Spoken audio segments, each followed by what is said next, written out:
My name is Essie Omanyo, and I take this opportunity to thank God and all of you for joining me once again this afternoon to discuss the tears of the boy child. Today, we are facing the monster of sexual violence and sexual abuse against the boy child, majorly sodomy.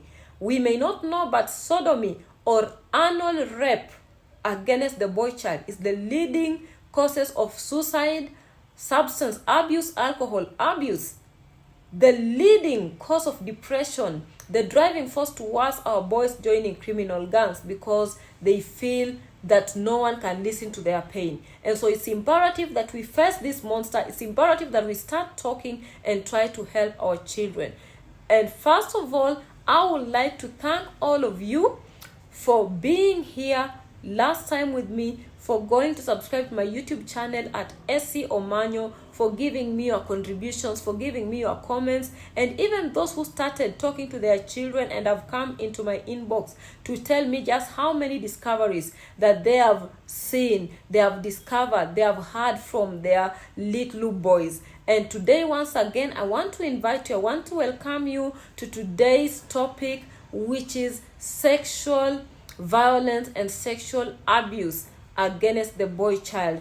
Before we go further, I would like you to take your time and listen to this recording even as we move forward.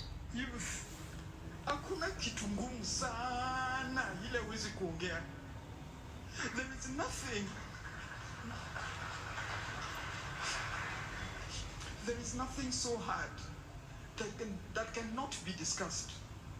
Whether it was sexual violence, which I came to discover that he had been sodomized, whether it was bullying in school, whether it was peer pressure, whether it was failing his exams. So when he failed his exams, first of all, knowing depression makes you have all the symptoms that are mentioned in that paper. All of them, he had them. He would come to the sitting room, he's dressed in his underwear, he doesn't care, he doesn't come out of bed. So I used to insist he comes and eats with us. He doesn't want to eat with us. And so they become very difficult when depression hits. So recognize, please, when somebody starts shutting down, there's a problem. Yes, and indeed there is a problem because we do not recognize when the boy child starts shutting down. They start shutting down and we don't recognize because we have told them to man up. We have told them to be men. We have told them that men are not supposed to cry. Men are not supposed to share their pain. Men are not supposed to complain. And so our boys are going through a lot of pain and opting to kill themselves instead of living with this pain because they cannot talk about it. Now, it's very, very unfortunate that we are listening to this video at a point where we cannot rescue Chichi's life. Unfortunately, he's already committed suicide, and we will only want to use this as a motivation to prevent this from happening to any other child who may have undergone what he went through or may be facing what he faced. Now, there are three things that come out clearly out of this recording. One, our dear mom says, my child withdrew. He withdrew and became difficult. My child was depressed because he failed his examination. My child, I came to realize later, and I suspect this is after the burial, that her child had been sodomized.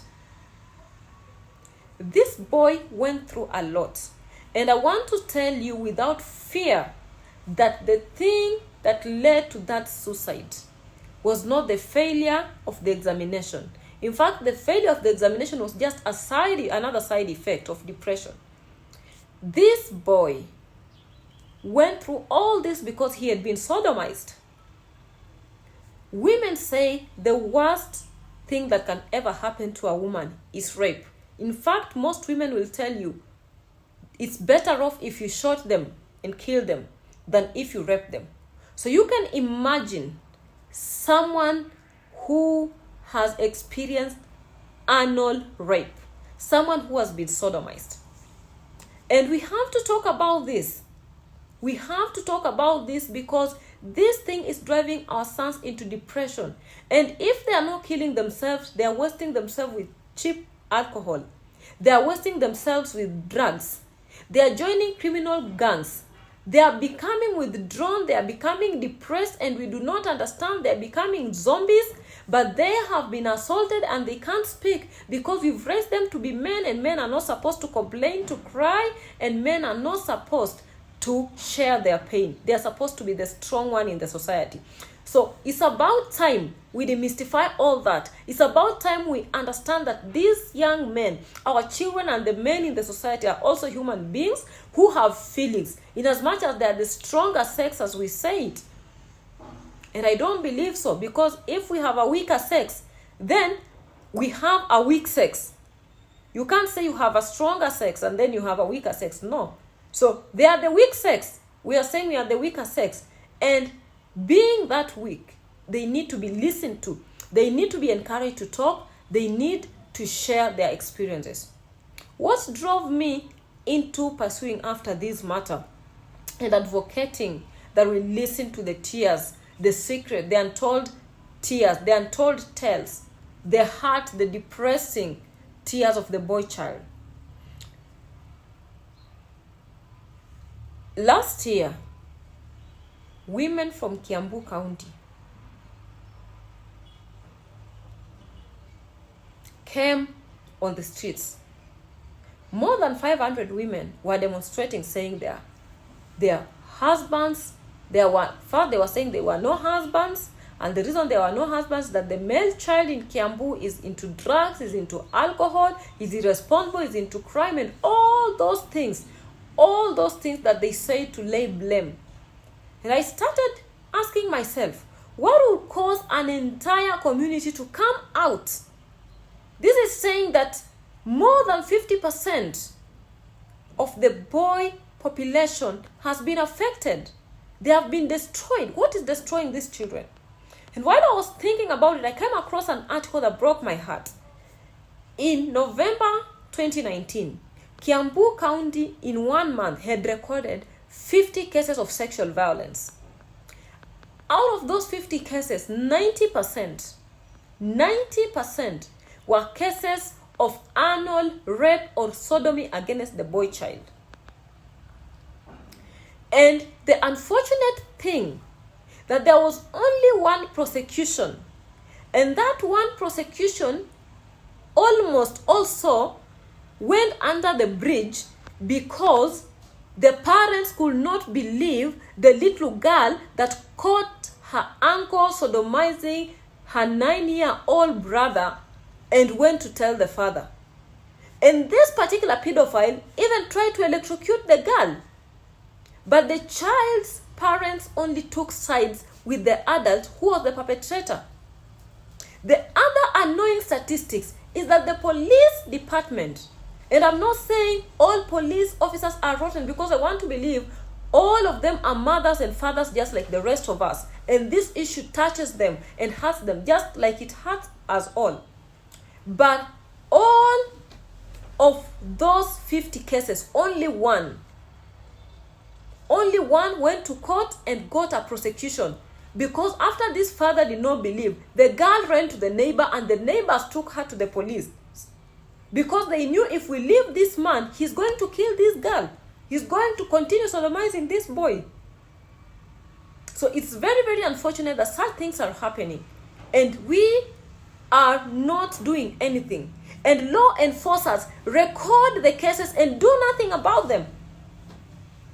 It is very, very disgusting, very, very disturbing. And I can say that in the last 3 months that I've been researching on this, even in my own county, I have met cases who even went to report and the police officers did not record. They just listened to them like they were wasting their time and sent them away. And to date, they have information on the perpetrators. They know how to reach them. Some of these people are respectable members of the societies, in quotes, because of course they are defiling boys out there, and the police officers are doing nothing. Just like the 50 Kiambu cases, 49 walked away freely. And they are out there busy sodomizing other young boys who are going to grow up into alcohol, who are going to grow up into drug abuse, who are going to grow up rejecting themselves, who are going to join criminal gangs, who are going to be useless and irresponsible members of the society. And we'll be heaping blame on them when we created them. We created the monster that we see in them. We cannot continue to sit and watch this happen. As a society, we cannot. We know that men are the head of the family. Now, if we are paralyzing the head of the family this early, if we are paralyzing them as little children, then what's going to happen to the rest of the family? And that is why we have very high cases of single motherhood in Kenya than any other country in the world. Actually, it's actually a pandemic. These men are already destroyed. They cannot take care of them mentally. How will they take care of their children? How will they take care of their wives? How will they take care of their families? If we do not begin addressing these issues and helping our children and helping our sons and looking for help for them and putting strict laws in place against the perpetrators of sodomy, we are going to lose our children. We are going to lose our society. We are going to lose a generation. It is very, very, very unfortunate that I even have to say this. But we have to start talking. We have to do something. We have to help rescue our children. I do not know who is watching this video, but whosoever is watching, share out there. Let this message reach to the lawmakers. Let this message reach to the police. Let this message touch whosoever heart it will touch. That we start rescuing our children. Let us put down strict laws. Even if we have to bring back a death sentence for these pedophiles who sodomize children. Even if we have to give them life sentences. Because when we see those boys that were assaulted, grown up men, drunk 24/7, useless in the society, this person killed a destiny. He has no business walking out freely. He has no business interacting with the society, destroying further lives. Let's start talking. And as I say this, just as I received feedback from our last recording, if you know anyone that has undergone sodomy or anal rape, if you know any such boy, please contact me so that I can hook you up or hook them up with psychological help, with mental help, so that they can be helped and be rescued from becoming useless or vagabonds or destroyed in future. This is serious. We have to start talking, both fathers, both mothers. The person, the brother that is in your house, that you're trusting with your sons, is defiling those children. The neighbor that you're trusting with your sons is defiling them. Your husband may be defiling his son. If we don't start talking, and particularly fathers, if you don't start talking to your children, as mothers, we talk to our daughters. We tell them, even if it's your father, if he touches you inappropriately, tell me immediately. I'm telling you, we have to start doing the same with our children. We have to start talking to them. We have to start listening to them before they are sodomized, before they are destroyed. And you have to note that people who are abused, 90% of them end up as abusers if they are not helped, if they do not talk about it. So if we do not stop this, we are raising a bunch of other abusers, other molesters, other sodomizers. You cannot just trust anyone. You cannot just sit. I will tell you, on Thursday, I watched on TV a very senior person, very respectable in the society, was caught sodomizing 2 boys simultaneously, a 9 and an 11-year-old.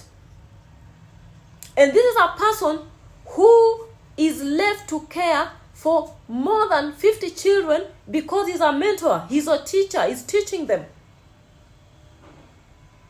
While I was yet thinking and getting angry at that particular one, on Saturday, a mother from Kasarani is on TV saying that his daughter and son have been sexually violated.